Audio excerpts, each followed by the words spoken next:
আওয়ামী লীগকে ফিরিয়ে আনার চক্রান্ত চলছে। সকলকে শক্তিশালী ভূমিকা পালন করতে হবে, রাজনৈতিক ময়দান ছেড়ে যাওয়া যাবে না। বাংলাদেশের যত উদ্যমী তরুণ আছে প্রত্যেকেই বাংলাদেশকে পুনর্গঠনের স্বপ্ন নিয়ে এখন বিভোর।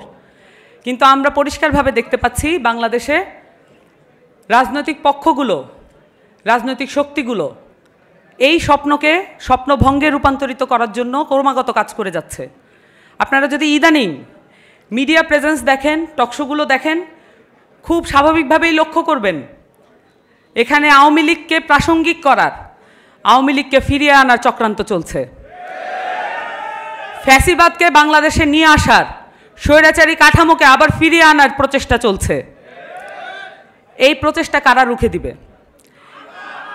এই প্রচেষ্টা রুখে দেওয়ার জন্য প্রত্যেকটি রাজনৈতিক দলের যুব সংগঠন এবং তরুণরা যারা আছেন তাদেরকে রুখে দাঁড়াতে হবে। এটা শুধু এনসিপির কর্ম নয়, এটা শুধু যুব শক্তির কর্ম নয়।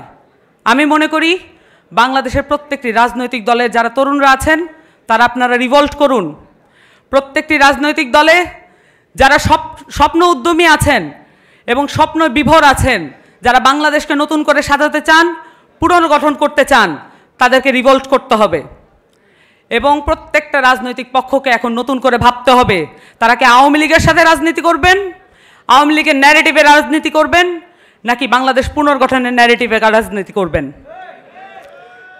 বাংলাদেশে যত ধরনের যুব সংগঠন আছে, তরুণদের যত পক্ষ আছে, সব থেকে আলাদাভাবে কাজ করার একটা সংগঠন হচ্ছে যুবশক্তি।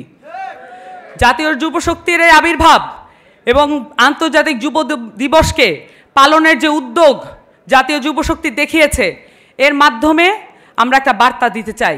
এই বার্তাটা হলো বাংলাদেশকে হারিয়ে দেওয়ার যে প্রচেষ্টা আমরা দেখছি ফ্যাসিবাদদের সাথে মিলে গিয়ে, ফ্যাসিবাদীদের সাথে শক্তি সমন্বয় ঘটিয়ে যারা করার চেষ্টা করছেন, এই মিডিয়া স্ট্যাবলিশমেন্ট, এই আর্মি স্ট্যাবলিশমেন্ট, এই যত আমলাতান্ত্রিক জটিলতা আছে, এরা যারা একসাথে মিলে আমাদেরকে পরাজিত করবার চেষ্টা করছেন, সেটা সফল হতে দেওয়া যাবে না।